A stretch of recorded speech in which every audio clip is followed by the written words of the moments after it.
Please don't forget to like, comment, share, and subscribe. Ken Mills, welcome to 10,000 Miles. How are you today? Hey, thanks, Vic, for having me. I've listened to most of the podcast, so I'm excited to be on here. Oh, man, that's exciting. Well, first of all, thank you for doing that. That's nice of you to go out and listen to some of the inventory. I will tell you, and for the audience, Ken is the president of a company called Intelisys. Intelisys, the largest technology solutions distributor in the Americas here, maybe even globally. Ken, you'll update me on that. And we've talked about the channel on 10,000 Miles quite a bit, but for those who don't know about the channel, we're going to get into that a little bit later on. Ken came in as president of the company quite some time ago. He'll tell you all about that journey. And he and I have chatted a little bit, but then had an opportunity to sit down in Maui at something called the TPC trip, Top Performers Club. And he was nice enough to invite me to a breakfast. And I got to hear a lot about Ken's personal story. And that's what mostly attracted me to ask Ken if he'd like to come on to the podcast. So business aside, where he's got a ton of value, his personal story is amazing. And I'm excited. Ken, I got to tell you, I was pumped to record this. I want to get your story out for more people to know. Yeah, no, you got it. You're going to bring it, brother. So Ken, why don't you do me a favor? Introduce yourself to the audience here. I'm Ken Mills. I've been with Intelisys, as Vic said, for a bit here, taking over as president and really trying to help us find our way for the next 30 years. I can't believe that this channel has been around for 30 years and Intelisys has been a part of it from the beginning. And, I stand on shoulders of folks who have really done a lot of great things before me, right? Certainly haven't been here that whole time, but it's been a great opportunity to be here for what I hope is the next best opportunity and adventure that we have together in the channel. So, I didn't grow up in this channel and candidly, I have something, to admit, like it kind of cracks up a little bit every time I hear folks, in the channel say the channel, right? Because, I grew up in, my dad was a partner. He was an integrator growing up in Texas, and I literally helped him run cable and do fire tests and all kinds of different things when I was a kid. That child labor wasn't as big of a deal back then. And I have similar stories. It's my grandfather would be arrested in today's day and age. Right, exactly. It was a great allowance money and a great experience, but he was in a channel, right? And then, I went off and did the Navy, which I know we'll talk a little bit about that. And I came back into manufacturer rep, right? Which it's a channel, right? And then, I got, really excited about this company that, was kind of a big deal called Cisco and spent some time there. And it has, a little thing called a channel, right? And so there's all these great opportunities for partners to participate in different routes to markets with their end users. But I have to say that this channel is certainly the most fun, channel. So I'm glad to be here. It's fun. Ken, that's a heck of a journey. Well, thanks for that. That overview. Yeah. I have a little advantage here. I really a little bit know some of the punchline, but I want to go back a little bit. First, let's start about your influences. What got you influenced technology? I know you mentioned you were in the military. Again, thank you for your service. I said that to you. But take me back a little bit. Where do you think personally, and then what leaked in professionally, where do you think your own personal development started?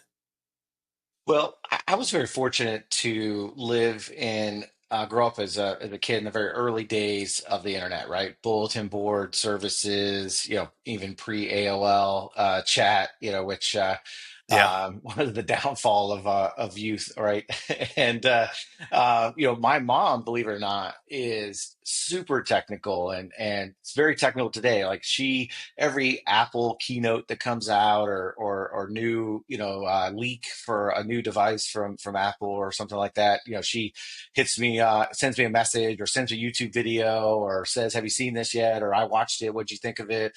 And she's been doing that since I was a kid, right? She read the manuals of the U.S. robotics modems to find the best modem to connect to our computer, right? So we get the fastest dial-up speed possible, which sounds silly today. We were early in the 56K world, and we thought we were something, and so she just really entrenched in me this love of technology as a tool.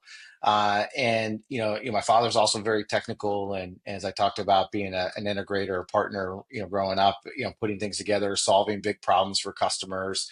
So I got to see the impact technology made not only in my own home, but in at customers, at hospitals, at military bases, at you name it, right? I got to see my father did a lot of interesting things, and so I really got to see it firsthand, the impact. So I've always had this appreciation for technology and joy around what technology can bring to us as a human race. Good news for your mom. You're going to love this. And this is a morning discovery I had. I might be a little bit late to the party. But are you familiar with something called Gibberlink or Gibberlink? Yeah, I am. I am. Okay. So are you familiar with how it's being used in AI? I've read a little bit about it, Yeah. but Don't feel bad if yeah, you don't, because I didn't yeah, until about 4 hours yeah, ago.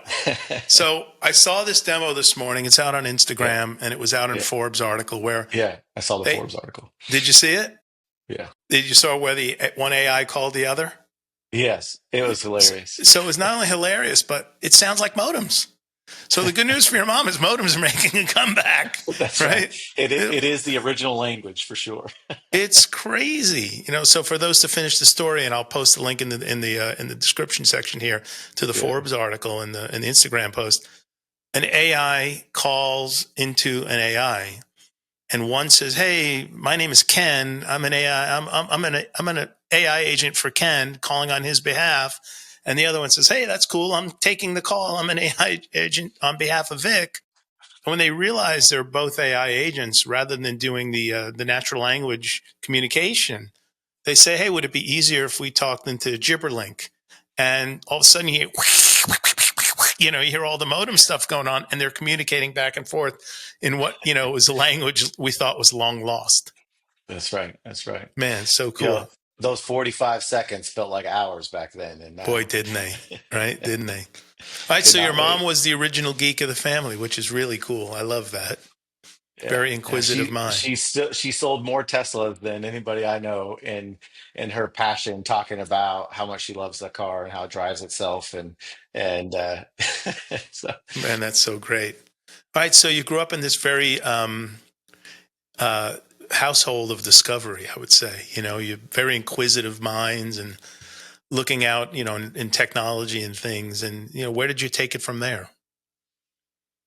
well, I went to the normal college route that most people do, and I just wasn't challenged like I thought I would be. I grown up in a family that my father served, my grandfather served, his siblings served, and so forth and so on. So, I just had this great desire to serve as well, and so.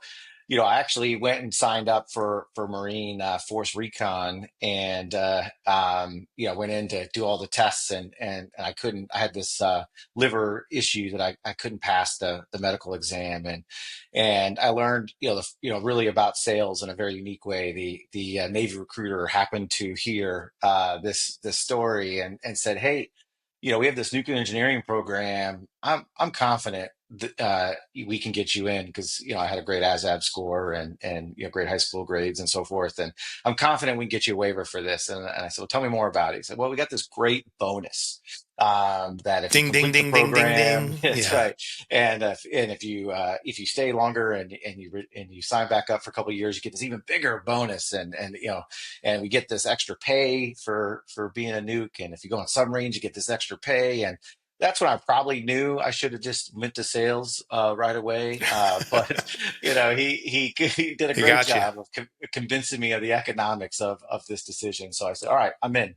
And he's like, "This is the hardest job in the military." That was his pitch, and I like a good challenge. So he won me over, and I signed up, and got through. He was right. I got the waiver, and showed up to a boot camp in February. Growing up in Texas, had not even heard of snow like there was in Great Lakes, Illinois, like there was in February. So that was my first like, whoops, maybe I should have read the brochure moment, So you're and making and your way started to Great Lakes, Illinois.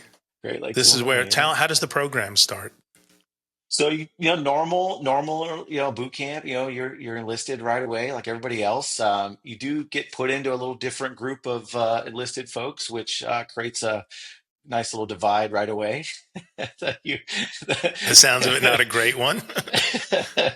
so and then you go through that program, and then you get to go to your first nuclear school, right, where you start learning the basics of reactor theory, or fluid dynamics, or depending on what specialty you picked, you get to kind of start learning how the reactors work, and you get told right away that, hey, you know what, you need to show up for school 8 hours a day in a uniform, and you need to take really good notes, and if you fail a major test, you'll get one more chance, and if you fail it a second time, you're out. This And is you're the like, whoa. part of the story that when Ken told me about this on our trip, I go, wait a minute, how long is this program? I'm gonna feed some of your own stuff here. He goes, oh, it was 18 months, but it really should have taken 4 years. And I said, okay, challenge one. I said, and then he told me, yeah, if you fail one test, you get one redo and you're out. And I said, so you could be 17 months in, take a test, have aced every single one, get to it, fail second when you're done. Yeah, you're done. You're out. You're completely toast. Yeah, Pretty, and I mean, pretty and this is treacherous. true. Yeah, it's true with well, I found this out later, right? But it's true with a lot of the higher end, organizations with the military, right? They just expect excellence, and they test for excellence. And if you can't meet the standard, then they only want the people that can. So Music to my ears. it's great that it taught me a lot that candidly I use today. Believe it or not. So Ken, so let's spend a couple minutes. I mean, obviously, you're not going to tell us any deep, dark secrets that you're going to get scooped up nope. by the military for, but what was it like going through that program? You know? Yeah, it was. I'll share a couple things that you do remember, and I'll give a new one. Yeah. It was. I mean, it was crazy, right? I mean, you show up, and you're learning, advanced physics of how this works, and you're doing these crazy calculations that are pages and pages to get them done, and you're quickly going through, very complex things, but you're doing it with a group of people that are all under the same pressure, right? All under the same expectation, and really being pushed, and I mean, it just kind of bonds you together to go get it done. So that was something I really, under pressure, people can really rise to it at the occasion, and I learned that in a very personal way. And what, well, the part I didn't share is, you go through the whole program, you take all these notes, and some people are much better at it than others, and I had a shipmate that, his notes were basically like rewriting the book. I mean, they were just perfect. My notes, not so much. Okay. But his notes were the notes we all copied on when we studied, and we read again when we couldn't read our own writing, and his was just perfect. But at the end of the program, you line up, and you have your notes, and you shred them, and then you burn them, and because they're secret, right, they're Yeah. classified notes, and you can't take them home, obviously. And the thought of this thing that carried you through this program for the whole time, and that you relied on to study and to be prepared, that you were literally shredding and burning. It was hard. That my shipmate that did those perfect notes. I mean, he had to go back a couple people in line because he just couldn't emotionally get there. Hard is And an understatement. And you yeah, brought me back to yeah. early on in my career when I started collecting certifications. One of my very first certifications was in the Novell operating system. Most people that What a hopefully my quality. audience who haven't heard about Novell will be on here, because that means I'm attracting some younger folks. But I created this incredible how-to book of like building Novell from the ground up. And, some Oh of the wow. books that were that were commercially available missed nuances that were very important to know, Yeah, that you knew it. yeah. And I had this. And so now here I am, I'm on a job, and we had a server go down midday, and I got to rebuild this thing on the fly. And it wasn't like loading a CD in Windows like it is today. It's just very, very different. It was 87 CDs. And I did it from this book. So could you Wow. imagine if I weren't able to take that book Yeah. That was a book that I created through training and class and studying and my certification process very early on. But I can't imagine you spending 18 months taking not only notes, but now you have the best notes. Right. You have the best notes, practical stuff, and having to shred it. So while he's creating this book, where can he take this book? Was this all on one base? It couldn't leave the room. Couldn't leave the room. The So room, let alone a it could not. room. Yeah, Okay. yeah. So he couldn't take it back to his bunk to study All the studying, all the work had to be in done this there. room. And Wow. yeah, All right. Well, I guess that makes sense.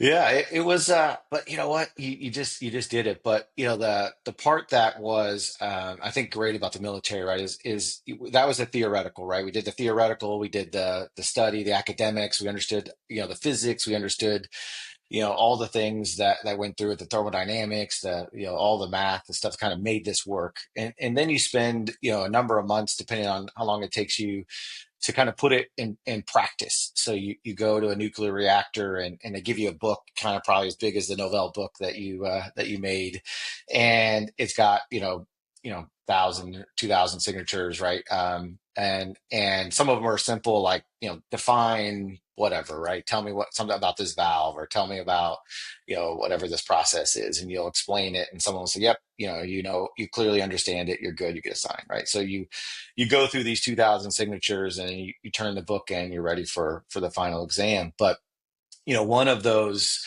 signatures is, at least in my specialty, was to draw the nuclear power plant on a whiteboard.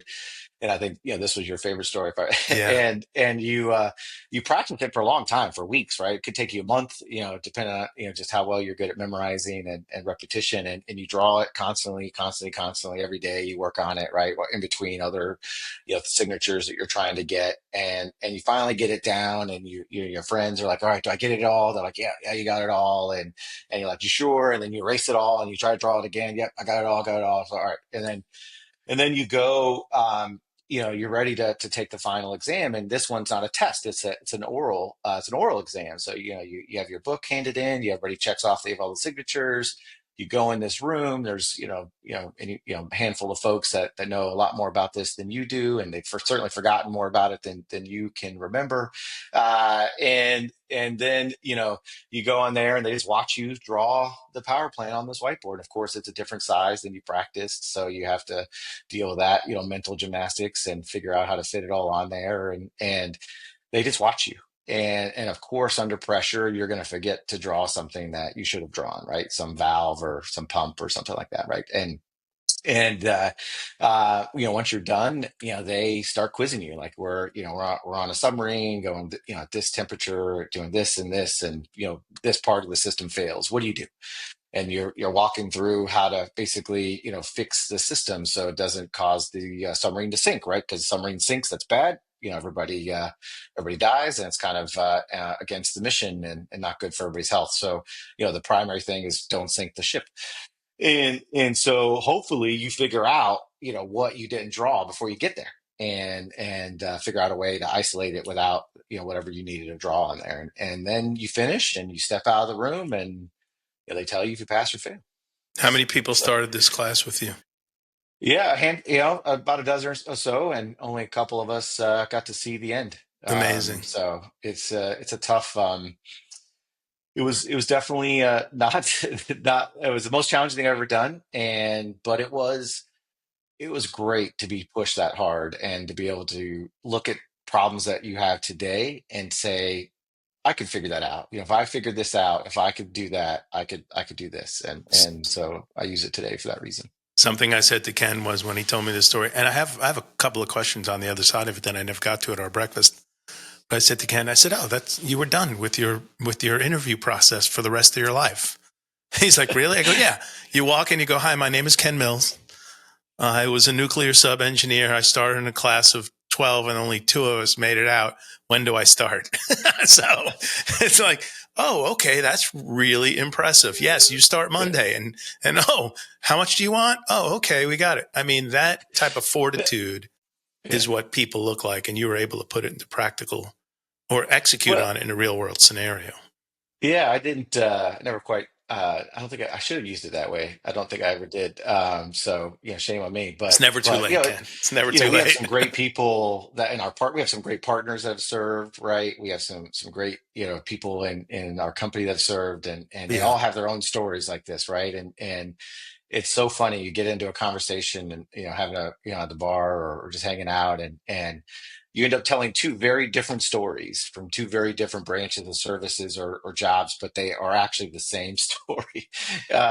Just the names and I just situations witnessed that change. actually. We were up in Des Moines, Iowa, and we took a client out to dinner.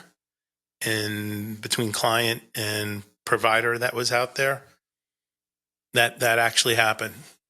Client was served one branch of the military, provider rep served another branch of the military. Different stories, all the same.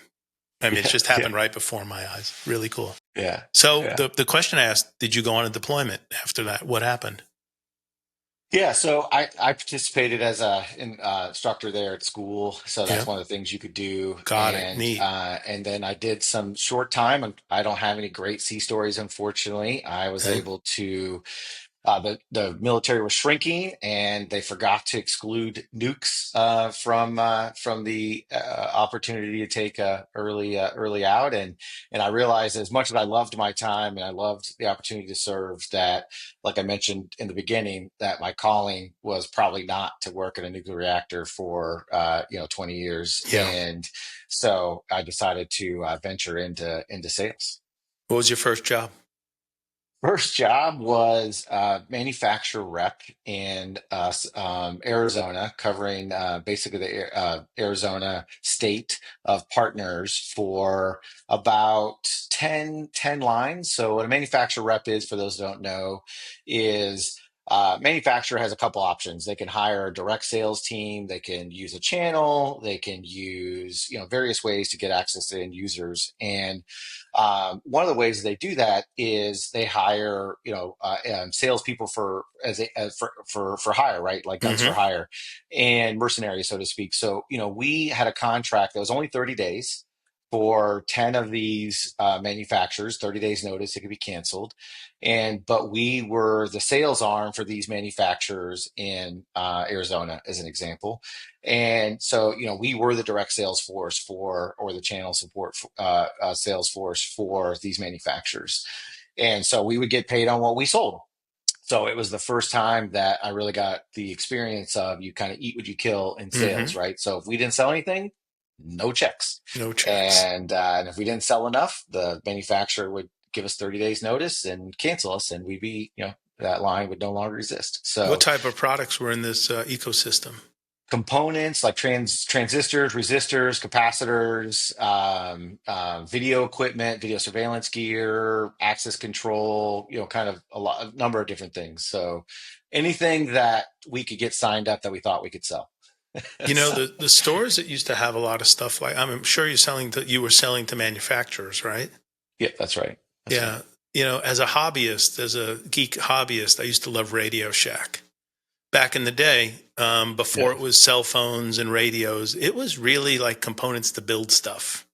I remember. I remember. And you can go in there, and if you had, a project kit or something where you needed a list of components, capacitors, resistors, diodes, motherboards, project cases, we built a lot of cool stuff. My dad was the guy with the science mind. He was really into it. We had the best science fair projects ever, Ah, ever. My father would yeah. always make stuff or even come up with an idea. So it wasn't just like a Heathkit radio that we put together, but it was like my father had this one thing. He took it was a little box about this big, Mhm. had a speaker on it, and it was really meant to be a poor man's alarm for window. So it had a Okay. little Okay. jack at the top or on the side rather, that had you put a pin in it. So it worked much Mhm. like a grenade. When you pulled Yeah. the pin, weep, weep, weep, the thing Yeah. beeped. And Yeah. so it was meant for Simple you but to, effective. right, put that on the wall, plug Yeah. this thing in, attach the cord to some place on the window. And if the window went up, the pin would come out and it would beep. And it didn't, it was the 70s. So it was old. And my dad was like, wow, what could I use this for? So he went and he bought an earpiece, much like the one I have in my ear here, listening to the show. And Mhm. he wired it up to where the speaker was. But in between, on the back of the earpiece, he took a mercury switch from an old school thermostat Mhm. and he mounted it just so that if your head went forward, it would trigger the circuit to close and this alarm would go off in your ear versus a loudspeaker.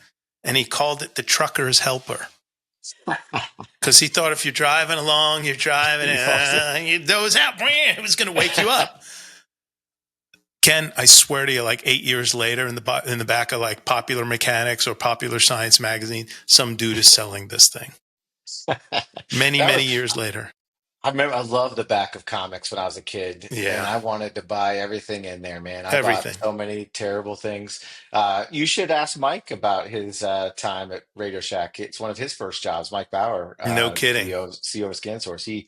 He loved his time at Radio Shack, and he talks about it fondly. And that was one of his first jobs. Radio Shack headquarters, before its demise, was here in the great state of Texas in Fort Worth. Most of that campus that they built is now Tarrant County Community College. Gorgeous, gorgeous. I mean, Mm, so elaborate and big. Now it's a big part of one of these, I think, 6 or 7 campuses of that school system. wow, So that's awesome. you got into sales. Did you know you wanted to stay in sales? Did you want to, what did you think of the sales environment? I mean, clearly, I know what the punchline is anybody who clicks your LinkedIn, but, where Yeah. are you forming DNA? Was it already there? What's happening? You know, I was the kid that would go door to door and try to sell you rocks I painted. And, I had some great neighbors that took pity on me and bought a lot of terrible things that I made in the spirit of supporting my entrepreneurship. And, fortunately, I moved up to, mowing people's lawns and things like that, right? So a little more serious entrepreneurship. But, I loved finding solutions to customers' problems and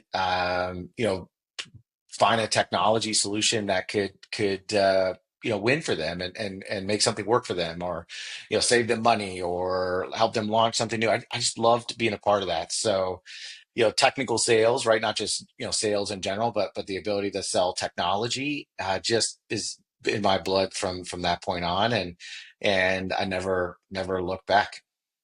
It's awesome. So as the president of Intelisys, from the military to the first sales job to leading up to your entrance into Intelisys, let's take the next, Yeah, 5 to 8 minutes just talking about some of the big things you learned along the way, right? Because, I think if we pull back here, you got a guy who served his time in the military, learned very complicated and complex topics, became successful there, got out to scratch the entrepreneurial itch and eat what you kill and sort of sell. And you've had a nice run.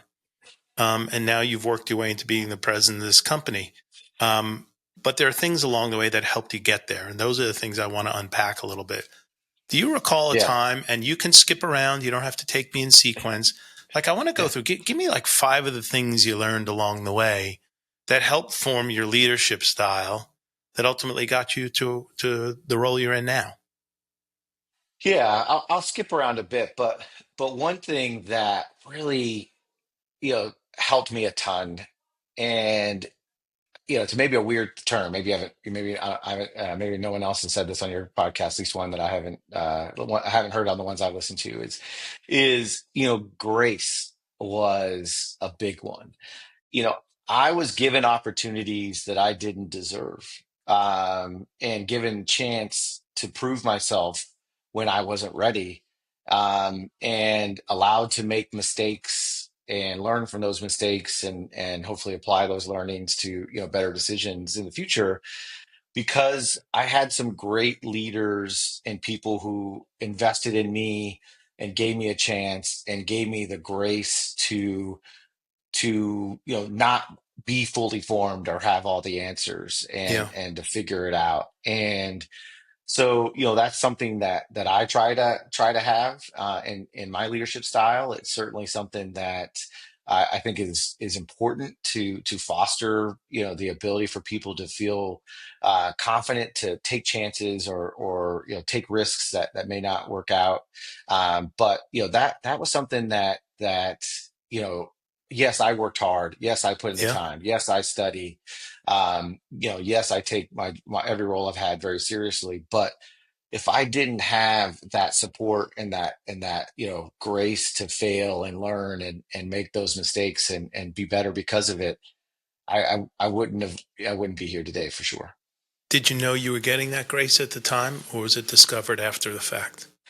You certainly don't appreciate it as well as you should during the moment, but Yeah. sometimes obviously more obvious than others. But I in my now more esteemed age in tenure, I Yeah. can certainly appreciate it more now and see it more clearly and point to more specific examples. And I just hope that I can pass that down to a next set of leaders. Huge, huge, huge, huge. A lot of parallels, and I could tell you a million stories on my side, but I'll tell you one. And I'm going to tell you how I felt at the time. But much like you say it, I didn't know it was happening at the time. But when it happens, if it hits you right and it triggers you right, and you're going to do something great with it, Mhm. you get a sense of not obligation, but you get a whole different level of commitment towards being successful in that role when somebody really gives you a stretch goal. The Mhm. corporate lingo, right? We gave him a Yeah, stretch goal, yeah, a stretch role, right? yeah. And when you put somebody in a stretch role, you're like, they're amazing. The person is great.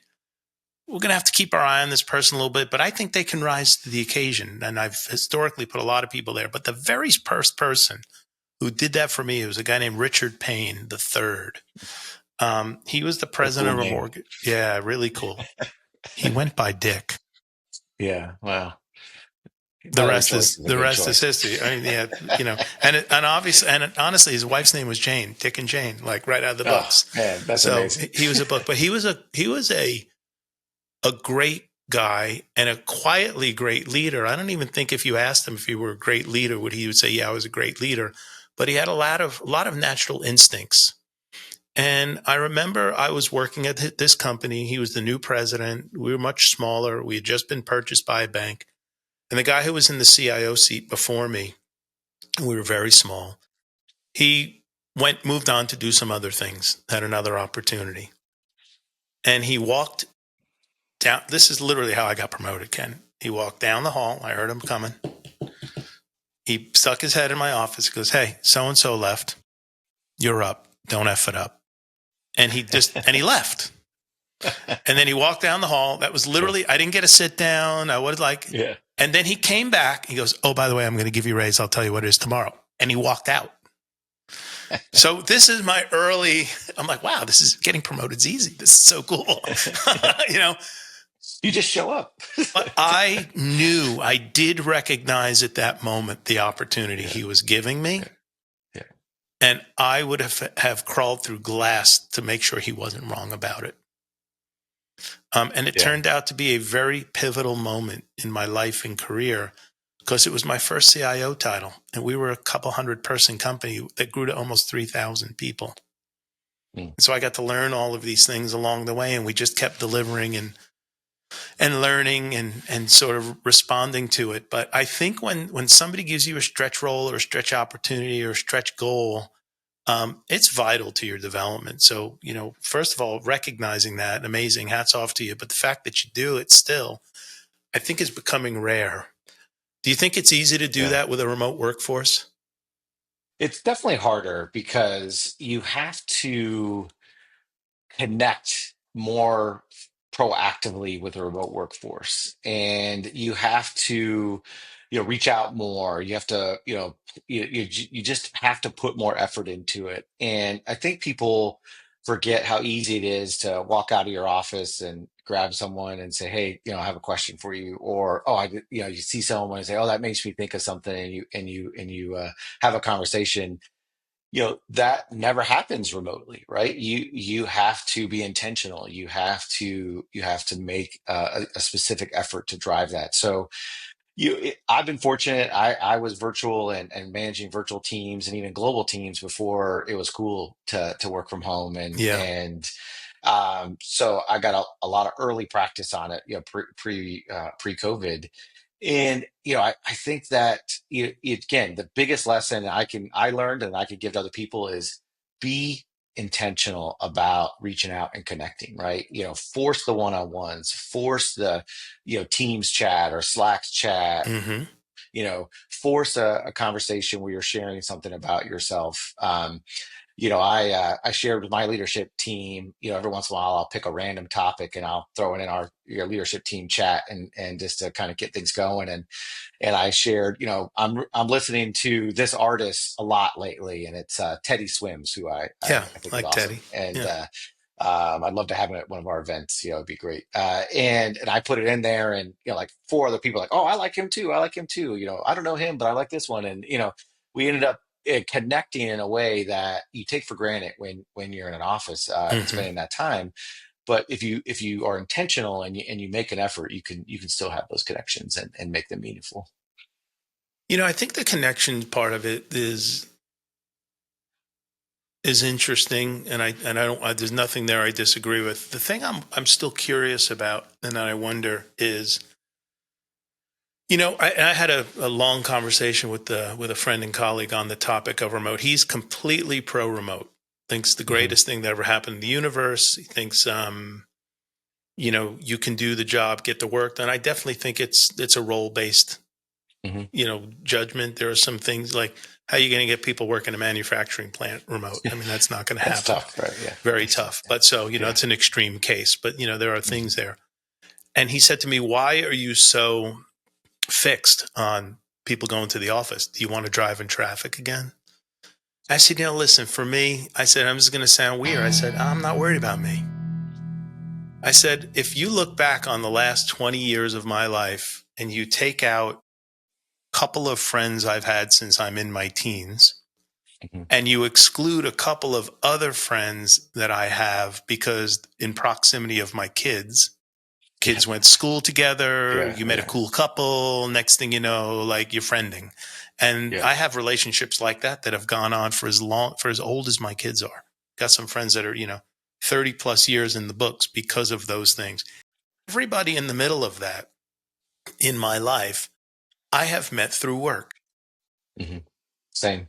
And so there is a human connection that comes from that proximity, that if the only way I work with Ken is exactly like we're doing this podcast, and I don't have proximity to Ken, Mhm. it's virtually impossible for my rapport to be the same. Not that it'll be bad, but Mhm. it won't be the same as if we worked in the same building and grabbed lunch Yeah. once or twice a week, or grabbed the beer after it, or got to Mhm. see each other and talk about something ad hoc. And next thing you know, hey, what are you doing Friday? I don't know. We do. Hey, you want to get the families together? Let's let the wives meet each other. And Yeah.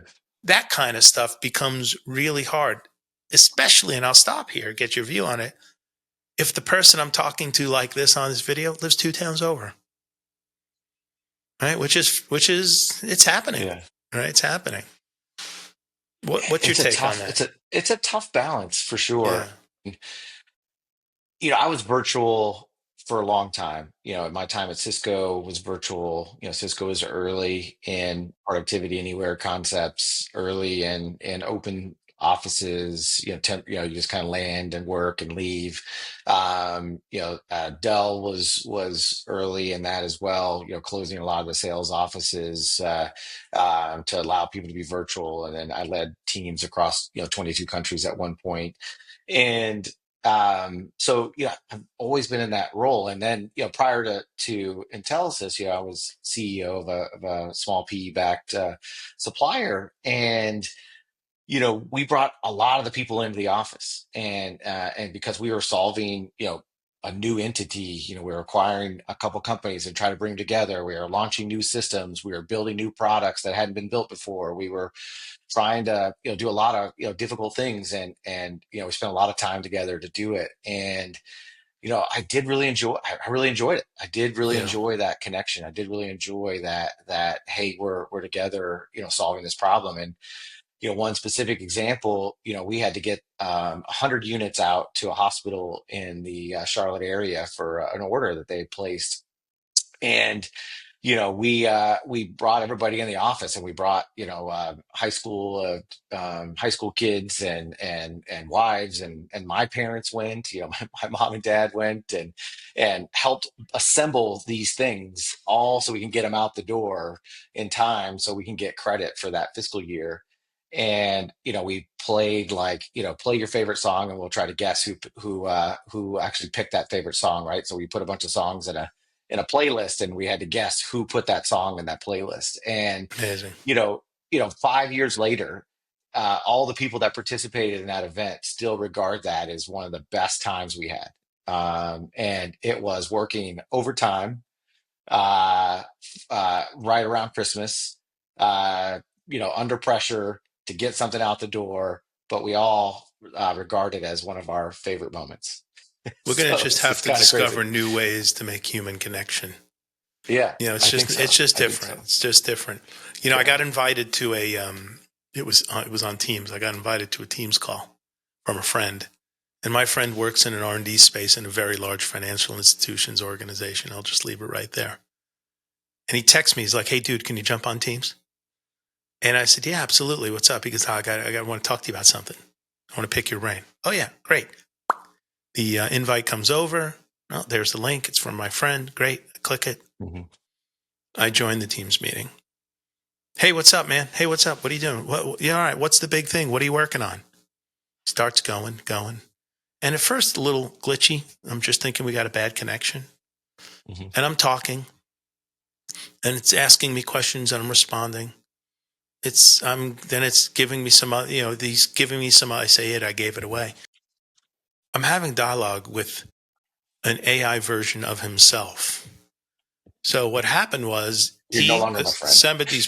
he assembled these platforms where he uploaded video of himself for about 2 hours from Mhm. another meeting.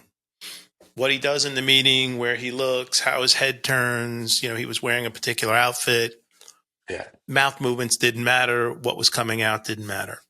That built one model. Then he took 90 minutes of his voice from particular meetings, 11 Mhm. labs. Okay.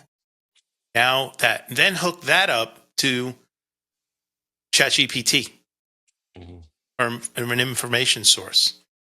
So he's like, yeah, people are going to be able to join meetings, answer questions better than ever before because they have more information, and wait Yeah. until these AI models don't just contain, bad stuff on the internet, where actual all human knowledge are inside Mhm. these platforms. So, I mean, we're headed there.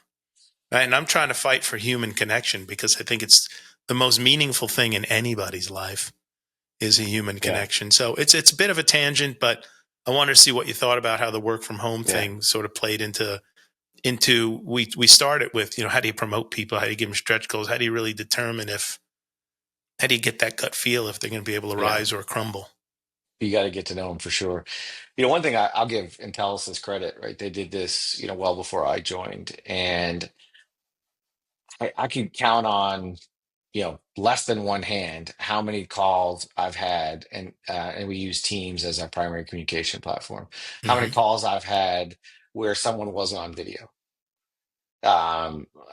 It just, like, literally two or three people, two or three times. And so Telus has done a really good job of getting people comfortable with, this is a face-to-face interaction as much as it possibly can be. And I think that's a great best practice, and I think it's a Yeah, great lesson that agreed. more companies should adopt. COVID kind of accelerated the acceptance of things that go on in the background during a business call. Because Yeah, during COVID, totally. you were just so happy to talk to somebody and continue to working that, if the dog were barking or Yeah, child yeah, runs in, daddy this, daddy that, mommy this, mommy that, right? yeah. I mean, all of these things, like we were just going through it together. because I used to tell people, yeah, I worked from home when I worked at JP Morgan Chase on an occasional Friday. And I had Yeah. one of the original 8x8 phones, and it was plugged in my desktop. And Yeah. like I was rocking and rolling, and I had to have it completely silent because God forbid it. He's working from home. That was like, it was frowned upon. Why are you not in Yeah. the office? But I was getting Yeah. everything done. And at that point, I wasn't on video. Interesting take. So yeah, it's gotten humanized. Things are going to happen. Mistakes are going to be made. And people made during COVID all the silly mistakes, thinking you Sure. were on video off them. I've certainly made a few of them, none of them catastrophic. But, For a long time, I wanted to wear a shirt that said "You're on mute." yeah. Steve Gerhardt, who you know well, has a coffee cup that says you're on mute. Yeah. It's like it's not even abnormal. I mean, it just is, right? Yeah. Like It it's just just happens. it's like, hi, you're on mute. You're like, Yeah. You're right. Exactly. You're on mute. Ken, it's just a let's transition to this fabulous business and this ecosystem that we're a part yeah, of. yeah, yeah. So just a little bit of background again for some folks who may be tuning in for the first time or not know the background of the channel. I am a partner in the company called the D&M Enterprise Group, and we Mhm. are what's called a partner or a trusted advisor, depending on the term you like for the day. And what that Yeah. means is folks like us are responsible for client engagement. We go out and meet Mhm. people and find out, what they're working on, how we can help. And we have a very unique value proposition in that we can, through a solution distribution ecosystem like the one at Intelisys, we can bring hundreds, 350-ish might be my last count, but hundreds of solutions to a Mhm. particular customer. So rather than going selling widgets, we try to find out how we can help people succeed. Mhm. And I have been a part of this ecosystem now for just a little bit over. Actually, it's going to be 8 years next week. Oh, well, it'll be officially 8 years next week. It's unofficial. It was unofficial last November because I There you kicked the go. tires for a little bit, right? So let's call it 8 years. I've grown to love this business, love the ability to serve customers and help them provide solutions. Mhm. And it's obviously been a great life for me and everybody that works in our company. So it's been great. I want to talk to you. Coming into this side of the channel, you mentioned early on you love it. This is the best side of the channel you've seen. What is it about that you love so much? What do you see that's working? And where do let's take the conversation someplace. Like, how do you see the channel evolving over the next 3 years? Yeah, I think I think trusted advisor is actually the right term, right? As you think about it from the end user's perspective, I think partner is the right term from Hmm. from my perspective to you, right? I think you are a partner of ours. We want to be a Yeah. partner of yours in your success. And like a Channel Connect, which is our big event that we have in November, we invite all the partners and key suppliers in. Our theme was your journey is our mission, and I think that's a really great way to phrase it, right? We're trying to help partners through their journey as they help customers through their journey. And so I think advisor is the right way to talk about it, because there are so many choices to be made for an end user that they don't know where to go. They don't know how to accomplish it, and which technology stack is the right stack, and how do they spend their dollars wisely, which is more important now than in any time in recent history. And so having that advisor play that role and really help that customer make the right choice is the foundation of this industry 30 years ago, and it'll be, I believe, the foundation of the industry for the next 30 years. I do think, however, that the depth of knowledge that a trusted advisor needs to bring to a end user is higher. I think that expectation has grown. Yep. I think the complexity of solutions that are in play have increased. the quantity of solutions that a customer may acquire and leverage has increased, right? So I think that the professionalism of the really good trusted advisors has gone up dramatically in the last number of years, and let's say 5 years. And I think over the next 5 years, I think it's going to take another leap forward. And as this channel continues to mature from its telco roots to a more advanced technology driven business. Even today, we're seeing a even larger portion of our business being driven by advanced technologies, where 10 years ago that was it was a very small percentage, and now it's a very meaningful percentage. Well, you say something interesting, and do you know? Did we talk about this book I'm about to release called "The RFP Is Dead"? We did Yeah. briefly. I'm looking So forward to it. I'm going to press next week. You It'll would have be thought I available. would have got advanced copy being on Well, this I thing, didn't but I print one didn't. I got yet, to and read you like everybody will. else. You will. It's going to be up on KDP here by the weekend, All right, I got it. and you are on the list for advanced copies for sure, no doubt about it, Ken. But I feel like I wrote it as like the battle cry for our industry, especially as you start moving up the stack into larger and more sophisticated companies that want to hold on to this process. The Mhm. reason I bring that up, aside from my selfless plug, is uh, the selfish rather. The reason I bring it up is because trusted advisors. The premise that the RFP is dead doesn't mean we do less work. It means we're going to Right. actually Yeah. have to do more work as a Yeah. trusted advisor. It's not going to Yeah. demand less of me and my team. It's going to demand more of me and my team to really Yeah. understand the ecosystem, but more importantly, to understand the business, understand what's going on, what their challenges are, how they operate. Because when you're in the telecom space, like I got Mhm. to connect point A to point B, or I got to connect point A to the internet. Yeah. That was the game. I got it. Right? And what Yeah. Yes, speed sir. do I need? And what you do Yeah. over the wire and TCP/IP protocol, Yeah. like, good for Yeah. you. Are you Yeah. moving widgets? Are you moving data? Are you moving Right. pictures? Are you moving images, from radiology? Didn't matter. Only mattered was what was the demand on the connectivity, how much did Mhm. I need, what did throughput and latency need to look like, and what solution provided that. Mhm. But we didn't need to know anything about the business. Now, when we get inside with what you would call these more advanced solutions, um,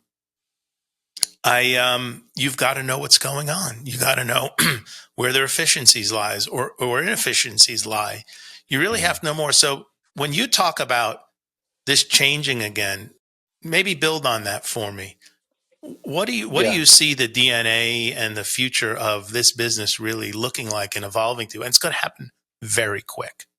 Yeah. I think the rate of change is accelerating, right? I think what took 10 years recently took 5 is now going to take 3, and in short term will take 1, right? Hmm. And you're seeing that with lots of advancements. I want to go back a little bit, not to prolong the answer, but No, please do.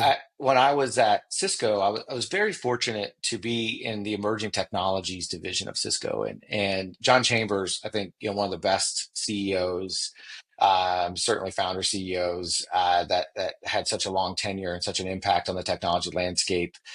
He saw that in order to get Cisco where it needed to be from a growth perspective, uh, he couldn't get there with the core products. He couldn't get there with the core technologies, and so he built this vision, this strategy that was designed to find the next $10 billion of revenue.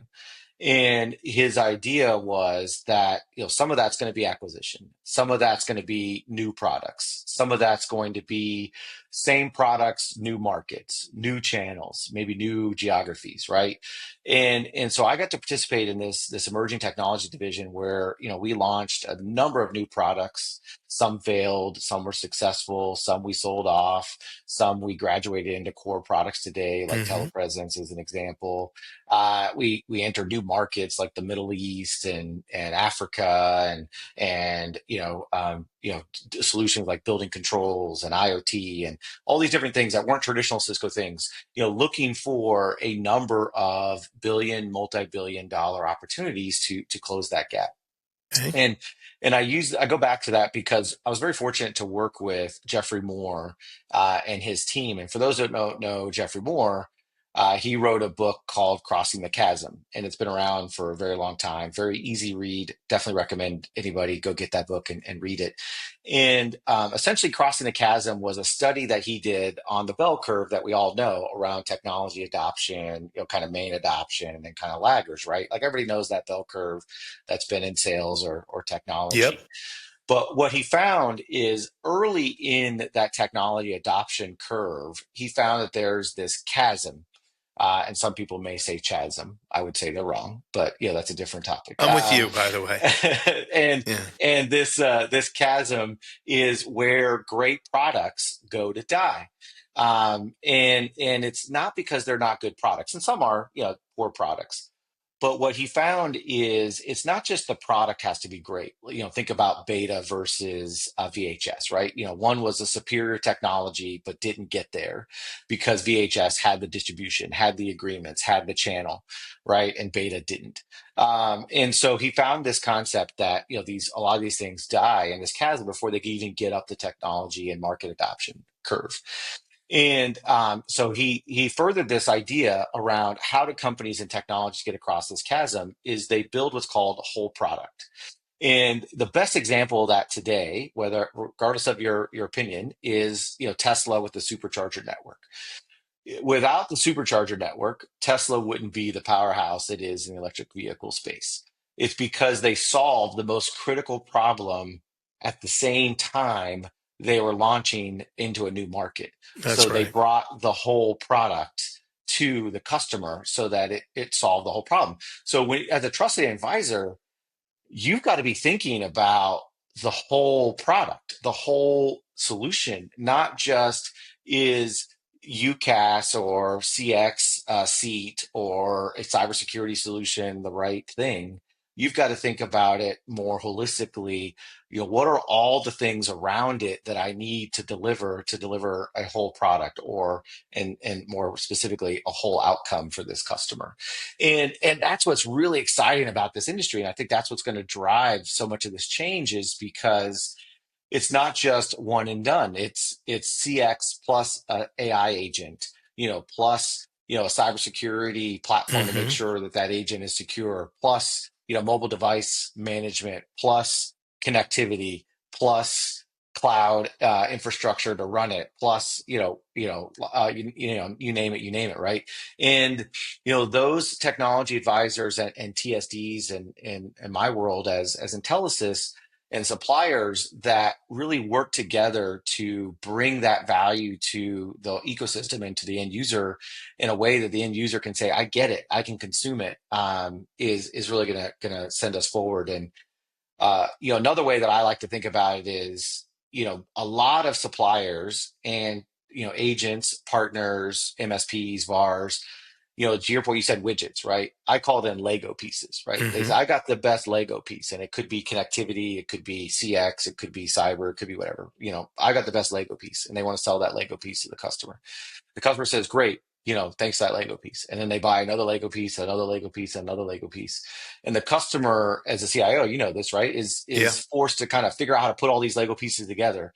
And if you've ever built a complex Lego, it takes a lot of time, patience, and when you get it all together, you're actually afraid to play with it, right? It's no longer a toy. Yep. You set it on a shelf somewhere because you're afraid to break it and have to put it back together. And that's a lot of technology solutions that we see these days. And the advisor has the opportunity and a unique relationship to not throw a bunch of Legos at a customer, but give them pizzas. And we all love pizzas because you order it and it comes to your door. But in order to get the pizza, you have to have all kinds of logistics, ingredients, process, people. It's a lot to get that pizza to your door in simple. It's software, it's connectivity, it's all these things that we sell and talk about to Yeah. get that pizza to your door. But at the end of the day, you call, you pick your toppings, that pizza arrives. And Yep. that's what customers want with their technology solutions. Is they want, hot, ready, consumable solutions that they can immediately use and enjoy and not worry about it being so complex that they're afraid to actually put it in production. And, the suppliers and the TSDs and the agents and the partners that figure that out are really going to be the true trusted advisors of the future. And I'm really excited about being a part of that. That's awesome. Hey, two little tidbits there for you. Connectivity's still great. I'd say of all things we have in our pipeline, some of the biggest things we've got cooking right now is connectivity, and these aren't opportunities that we went hunting. They kind of found us. But we've got a massive pipeline in the things that you just described. Some of the things, and I've had a lot of conversation with colleagues who've been around the business for a while, and a lot of conversations with some newbies as well. Mhm. What's different sometimes in your engagement, and this is a little bit of perspective, a little bit of wisdom, and a little bit of question all in one. When somebody recognizes you as something, it's very difficult for them once they get in their brain set is like, Ken's my pipes and plumbing guy. He's my connectivity guy. Anytime I need a new pipe somewhere, I'm going to call Mhm. Ken because he's going to get me an FOC date that's going to be half anybody else, and he's going to get me the best price. And if it's just, let's say, a direct internet access, I'm going to get the best Mhm. price. I'm going to have the Yeah. best choice. Yeah. Great. Then all of a sudden, you go up there to visit the customer and you go, yeah, we just rolled out this pretty cool contact center. And you're like, no. You're like, how did I miss that opportunity? Well, we didn't Yeah. think you're on connect. You do connectivity, right? Yeah. For 8 years. And I'd say we're B plus at it. Okay. B Mhm. to B plus at making sure that they know the full size, scale, and capability set of a D&M. But it is Mhm. very difficult for people not to pigeonhole themselves in the piece. So the reason I mention that and want to bring this up is, do you see and find people that are picking a spot and becoming experts in it? Or are people still wanting to go, incredibly wide? I do connectivity. I do UCAS and CCAS. I do cybersecurity. I do variable labor. I do managed services. Mhm. Sometimes when you are everything to everybody, you sometimes dilute what you can be. What's your thought on specializing versus being broad? How people can step out? Yeah. Think about all that a second here and tell me what you Yeah. think. Yeah. I mean, first, I'm going to say, connectivity gets a bad rap, right? Because it seems, oh, it's just a dumb pipe. But without the dumb pipe, none of the other things happen. So if you can't connect to that branch or that edge device or to that mobile device or to that machine, none of the things you want to do after that matter. That's right. So, strong, reliable connectivity is never going to go out of fashion. And it should always be, how do I connect you? And then what is the next thing that you want to do beyond that? So, I don't want to get people too excited about, not selling connectivity. They absolutely should sell as much connectivity as possible, because if you can't connect to it, you can't access it. But that said, I do think that you can't be a master of none. But at the same time, there are enough close adjacencies in a core set of use cases that I think people should really look at to drive at the end of the day, the best value creation that we can do for ourselves, that trusted advisors can do for them, suppliers can do for themselves, is that attach rate, right? If Hmm. you solve the attach rate opportunity within your customer base, you're infinitely more valuable as a supplier. You're infinitely more valuable as an advisor, and certainly as a TSD distributor. So that doesn't mean you have to attach 50 things, Right. but there are cohorts of technologies, right? So if you think about CX is a UCAS, a CX thing, AI agent, and Workforce all management, maybe workforce management, quality, like all maybe that. BPO, maybe automation, IVA. you name it, right? So Yeah. there's a host of things that go around that can be the attach rate conversation. And then it's really saying, all right, I've really nailed this lane, the whole product, like I was talking about around CX. Well, it's close enough to maybe AI, because there's a lot of AI in CX right now. It's one of the great examples of AI having a material value in a Agreed. customer, is CX and AI. So maybe I want to also help them do AI and other use cases. So that's the next technology I want to be really good at. So I'm growing from CX to CX plus AI. Hmm. But I started with connectivity, then I went CX, and then I went CX plus AI. Now you're selling, three big anchor solutions to a customer, and you're selling probably 7, 8 different manufacturers that are going to make up that set of solutions to that customer. And I think you've got a really good base of I can be a viable advisor in this space. So I do think you got to pick some swim lanes. And Yeah. is it in if you're coming from, is it CX and cyber? Is it cyber and AI? Is it CX and cloud? I do think there's some adjacencies that you have to kind of figure out on your own as to what you can bring that value in. But I do agree that very few advisors can be all things to all customers. And Yeah. I think there's going to be a growth in partner to partner ecosystem. Absolutely. There's something interesting that I recently discovered about myself. Um, and this is sort of a little bit next evangelical platform I may jump on. Sometimes I have this thing that I developed. It's called the 33-30. What are you going to say in 30 seconds that gets you 3 minutes? That gets you a 30-minute meeting. Very vital. That first 30 seconds is so vital. Whether now you can transform and translate that somewhat to Mhm, an outreach, like a digital outreach, like an email, a mhm, text, or something like that. But that first 30 seconds, and I'm going to send you a video when we're done this, a guy who tells a story about how he met somebody amazing. I won't tell you who it is so I don't want to spoil it. And how he mhm. flubbed his introduction. This guy's intro was so simple, but he was like a billionaire, right? This 30 seconds up front, I used to try to figure out how to tell people, so what do you do? The question is very common, but it's the wrong question. Mhm, I'm not going to change the question because everybody asks it. And rather than tell you what I do, I now tell people why I do it. mm, And the 30 seconds and why I do it gets me to the 3 minutes almost every time because there's a natural transition. So my 30 and my 33-30, Ken, is, hey, so what do you do? I spent 21 years in corporate America leading technology for some of the biggest companies. And what I realized I loved most about those jobs was mhm. delivering. I love delivering solutions that made a difference to the business, earned Mhm. us revenue, saved us money, got us out of hot water, created a better Yeah. user experience. And I needed to be somewhere where I could do that every single day. That's when I became a partner in the D&M Enterprise Group. That's my 30 seconds. Oh, wow, that's interesting. Well, what Mhm. does the D&M Enterprise Group do? Oh, Yeah. well, we're in this great ecosystem, and I can go on, but Yeah. that has redefined everything. And because of that, Ken, I don't have to go sell cyber. I don't have to go sell pipes and plumbing. I don't Mhm. have to go sell AI or CX or CCAS or any of that because it opens up a very broad conversation.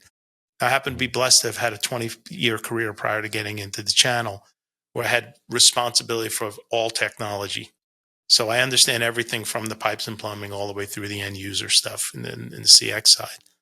Mhm. Um, but having that information as a basis so you can engage people. And this is personally, I think, like if you want to get wide with your customers, your wide is your why. It's not your Mhm. what. Your wide is your why. And this slapped me across the face recently, Ken. Mhm. And I got it from Simon Sinek. You know who Simon Sinek is? I do. He's a Yeah. foundational part of the scan source Yeah. infinite game strategy. I got it from Simon Sinek. I was going Yeah. through a bunch of stuff and he's like, yeah. And he basically regurgitated exactly what I told you. And it slapped me across the face. And I went, holy cow, this is, of Yeah. all the years, this is my missing link. And I've put it into action with the entire team at D&M. And I'll tell you, we've got a lot of outreach activity that was kind of going nowhere. And the very Mhm. first day we changed our message, we set a meeting There you with a go. complete There you go. random. And so I get a text and it was like, oh my God, we're on something. This is working. you know? Yeah, because we didn't get on there and say we could save you 30% Yeah. or we can Yeah. get this and that. It's like, hey, this is who I am. This is why I Mhm. do it. And I've got this amazing ecosystem under me and we bring value. How about a 15-minute call? Yeah, And it's a great so point. it's It's a great point. I think it's how you get wide in this business is by leading with your why and making sure your story is really, really straight with your why. And then that 3 minutes in the 3330 is what you do, Hmm. and then the 30-minute meeting is how I did it for that person. So the Yeah. intro is the why I do it. The 30 is what I can offer you. And I'm interested in that because the last thing in your three is, and I saved the customer 30%, or we improve revenue by 9%, or whatever that is. Would you like to hear about how we did that? Hmm. Now we're in the details, the devil's in the details, and now we've got to drive these things through. So, Yeah. um, always learning, but super, super valuable. And I think the agent advisor just has the ability to really go wide. But for some, it will be a challenge without a broad understanding of business. I mean, we talked about earlier, right? The expectation of the advisor, I think, is increasing, right? Yeah, And oh and yeah.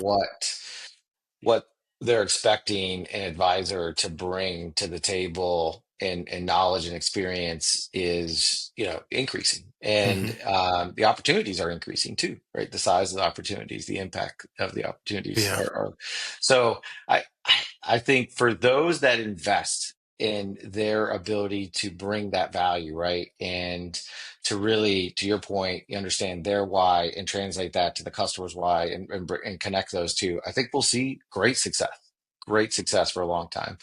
And for those that aren't familiar with Simon Sinek, and I wasn't an expert on him, but it's Mike Bauer is a huge fan of Simon Sinek, and we all have a book, on our desk on the Infinite Game. I listen to an Hmm. audiobook. I'm more of an audiobook guy, and the Infinite Game concept I think applies really, really well to this channel because so many of the people I've met, whether it's Steve Gerhardt to Trisha Ward to everybody in between, right? You meet these folks, and all of them are thinking about the whole channel and all the people in it, and they're thinking about all the lives impacted. They're thinking about all the businesses and opportunities and families impacted and created and grown and experiences shared Hmm.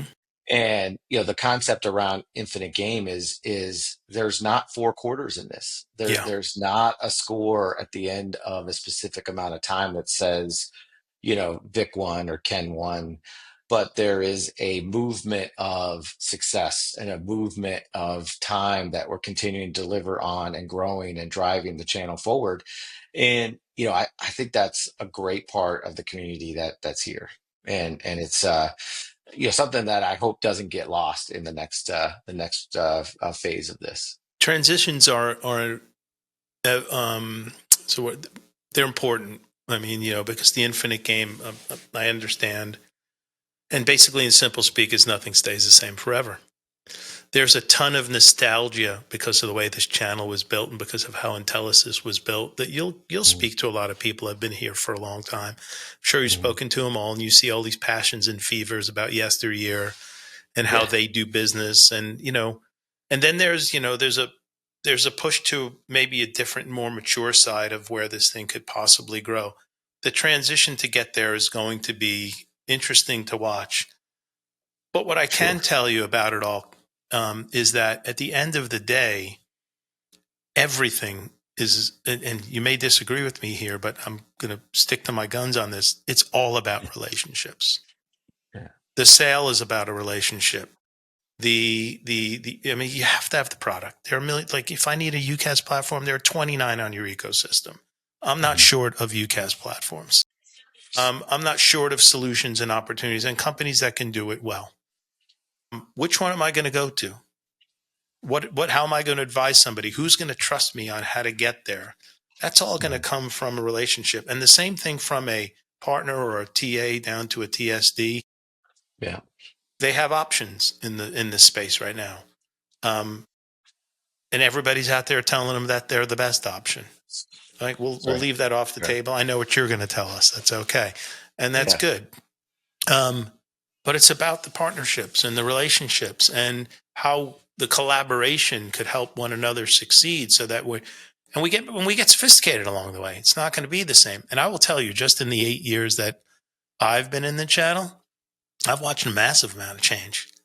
And I think you said the company's 4x in 8 years, right? Intelisys for That's right. That's so right. despite the turmoil, despite all the change that once was, because listen, it was a couple of guys that owned a privately held company. Now you're part of a publicly traded company. There are just some Right. things you can't do anymore. Yeah. Yeah. Let's just leave It's a it little there. different. It's Yeah, just a it's a little little different. different, and I have appreciation for that side of the house, having come from where I come from. Yeah. But I'm excited for the future of the channel. I don't want things to go back the way they were once before. I want to evolve. I want things to be smarter, better. I want to deliver great solutions. I just want to Mhm. make a difference. Yeah. I just I'm want to with you make on a that difference. one. And how I get there is going to change. Think about, a time when if I were doing a show like this, I would need a studio. Yeah. That's We'd right. need to be in the same location. One of I us is tried. flying. You didn't I you know. couldn't do it. I know. You're like, I'm ready in person. We need a studio. We need to do this, and I'm like, well, Yeah. now, Yeah. platforms like this make conversations, meaningful conversations, Yeah. where sharing a lot of insights that hopefully people are interested in listening to becomes possible. And so we embrace it. Yeah. Yeah. Yeah. I agree. And I think you're right. I mean, I'm the new guy, right? So, I certainly don't have the history that a lot of folks do, but I think that you can honor the history and the entrepreneurship and the risks that the original folks took to build this opportunity in this marketplace without being beholden to only doing it the way we've always done it. Yeah, agreed. And I do think that more suppliers and people that work in at Intelisys or anywhere in the ecosystem, need to remember that people had to step out of very secure jobs in a lot of cases, or had to take a risk that they didn't know if they were going to make their mortgage or what the situation was going to be, but they believed in themselves enough. They believed in the opportunity enough that they went out and built the first agencies before anybody knew what it was. And then those grew into, massive agencies and massive businesses. And now they've grown into trusted advisors. And now they've grown into, PE-backed companies. Now they've grown into publicly backed companies. Now they've grown into, the next phase, right? But it still takes still a risk for these people to step out and do these things, even today.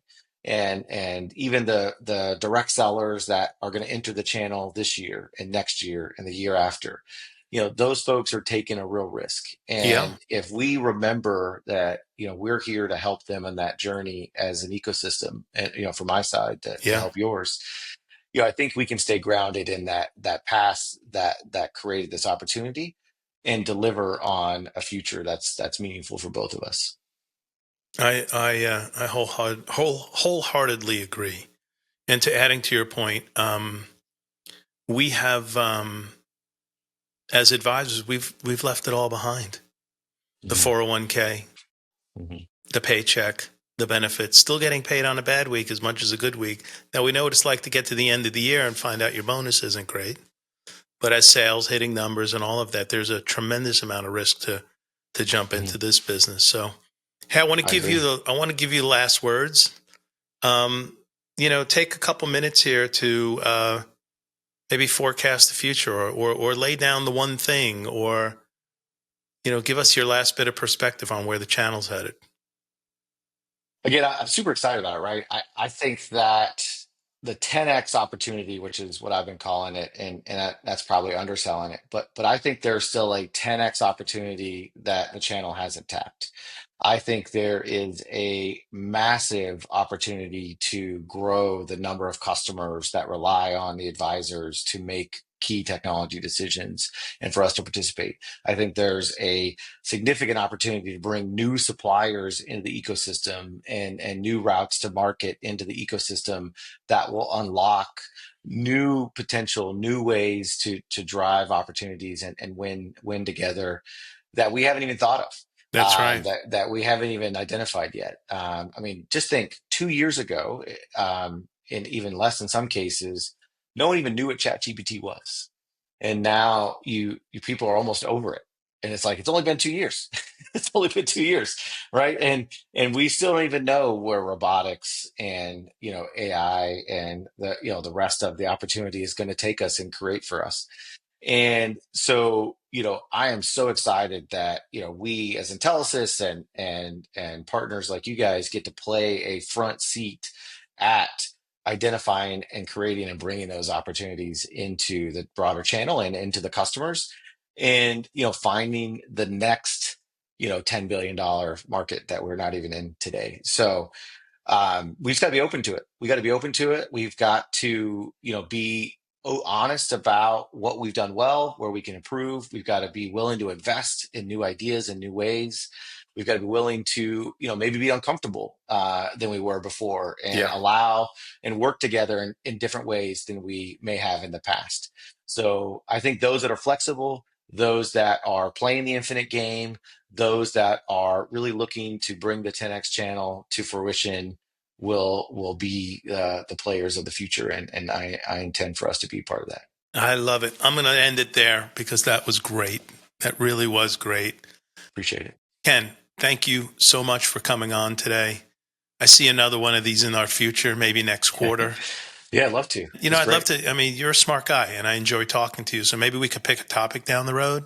Yeah. Maybe it is AI. Maybe it's this 10X concept and we can, I'm going to go read that book, by the way. I've taken it in snippets, but I've not top to bottomed it. Maybe we can come back and talk about that book or something interesting, but that would be fun to do. So thanks so much. Have an amazing rest of your day. Really appreciate it. And are you going to be in Channel Partners? I'll be there. We have a great venue, and I'll be wearing this. We'll be matching shirts again. We'll do matchy one more time. That's great. Well, we'll thank the wives for calling each other in advance. That's right. That's appreciate it. All right, man. Thanks again. Bye. Please don't forget to like, comment, share, and subscribe.